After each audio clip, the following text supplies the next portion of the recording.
AIMIM अध्यक्ष और हैदराबाद से सांसद असदुद्दीन ओवैसी ने बुधवार को किशनगंज से सीमांचल न्याय यात्रा की शुरुआत की। उन्होंने किशनगंज में अलग अलग विधानसभा क्षेत्रों में जनसभा को संबोधित किया। इस दौरान वो राष्ट्रीय जनता दल पर हमलावर दिखे। उन्होंने तेजस्वी यादव पर भी निशाना साधा।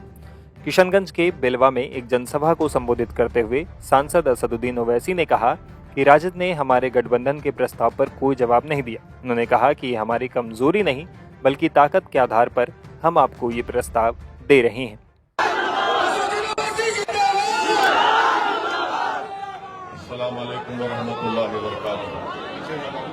मोअज़्ज़िज़ हाज़रीन इकराम, बुजुर्गान कौम और मिल्लत, मेरी इज़्ज़तदार माँ और बहनों, बेलवा के मेरे गयूर नौजवान साथियों, बिहार प्रदेश के मजलिस इत्तेहादुल मुस्लिमीन के सदर अध्यक्ष रुकन असम्बली जनाब अख्तर उल ईमान साहब, साबिक़ा रुकन असम्बली जनाब तौसीफ आलम साहब,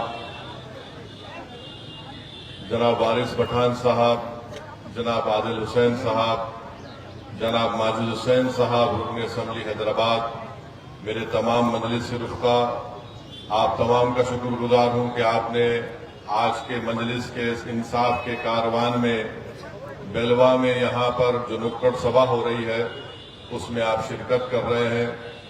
आपसे एक गुजारिश करना है कि आने वाले असम्बली और विधानसभा के इंतखाबात में मेरी आपसे गुजारिश है कि दोबारा आप यहाँ से मजलिस इत्तेहादुल मुस्लिमीन के उम्मीदवार को कामयाब और कामरान करिए।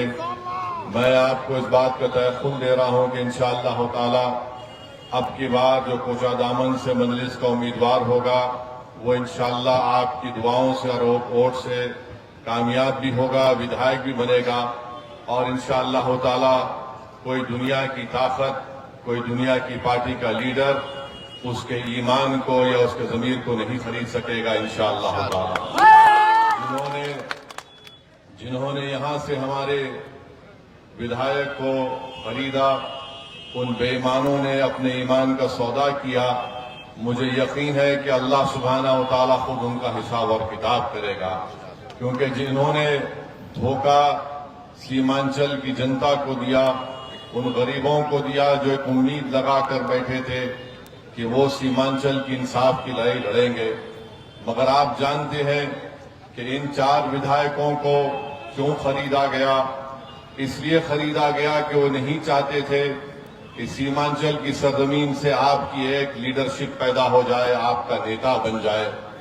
वो यही चाहते हैं कि उनकी पार्टी से जो कोई भी मुसलमान जीतता है वो मुसलमानों का नुमाइंदा नहीं होता, वो उनकी पार्टी का नुमाइंदा होता है। मजलिस ये कहती है कि जो नुमाइंदा हमारा जीतता है वो हमारी कौम की आवाज बनकर असेंबली और पार्लियामेंट में गूंजता है। हमारी जबानों पर किसी और पार्टी का सियासी ताला नहीं लग सकता। तो आपसे मैं अपील करने आया हूं कि आप आने वाले विधानसभा असेंबली के इंतखाबात में कोचा दामन हो या किशनगंज हो, यहां से मजलिस के उम्मीदवार को कामयाब करिए।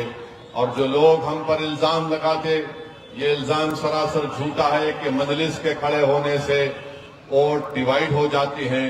अरे अब हम और क्या कर सकते।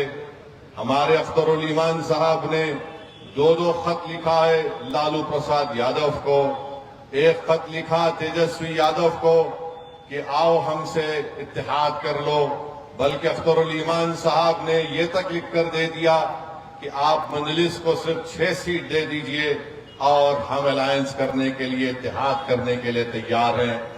मैं बताना चाह रहा हूं तेजस्वी यादव को, ये हमारी कमजोरी नहीं है, हम ताकत की बुनियाद पर तुमको लिखकर दे रहे हैं। तुम फैसला जो लेना चाहते ले लो, मगर याद रखो चुनाव के बाद तुम ये नहीं कहना कि मम्मी डैडी मेरा बैट और बॉल लेकर कोई भाग गया, क्योंकि ये जनता जानती है कि जिन्होंने हमको धोखा दिया उसको हम जवाब देना जानते हैं सियासी तौर पर। इससे ज्यादा हम कुछ नहीं कर सकते। बाज लोग समझ रहे हैं जिनको कोई सियासी बसीरत नहीं है कि मजलिस क्यों खत लिख रही है। अरे मेरे दोस्त, सियासत में हर उस चीज को इस्तेमाल करना पड़ता है ताकि लोग बाद में ये उंगली ना उठाए अरे हम आज तुमको लिख कर दे दिए कि 6 सीट दे दो, अगर तुमको इख्तिदार या सत्ता मिलती है तो अख्तरुल ईमान या तौसीफ आलम को या फिर हमारे यहाँ पर जितने नुमाइंदे कामयाब होंगे उनको कोई मंत्री की जरूरत नहीं है। हमने सिर्फ एक ही बात कहा कि अगर तुमको सत्ता मिलती है तो बीजेपी को रोको और सीमांचल के इंसाफ के लिए तुम सीमांचल डेवलपमेंट काउंसिल बनाओ, ताकि यहाँ पर जो बारिश होती है, सैलाब आ जाता है, यहाँ के नौजवानों का मुस्तकबिल अच्छा हो, यहाँ पर स्कूल में या क्लासरूम हो, यहाँ पर नौजवानों को रोजगार मिले, यहाँ पर किसानों को उनकी फसल पर बराबर उसकी कीमत मिले। ये तमाम चीजें अख्तरुल ईमान ने लिख कर दे दी है। अब वो जाने और उनका मुस्तकबिल जाने, इससे ज्यादा हम कुछ नहीं कर सकते। मगर याद रख लो इस बात को कि असदुद्दीन ओवैसी 2015 में सीमांचल को आया था। मैंने उस वक्त भी कहा और आज भी कह रहा हूं कि अल्लाह जब तक मुझे जिंदा रखेगा मैं इंशाअल्लाह ताला सीमांचल को आता रहूंगा। जो लोग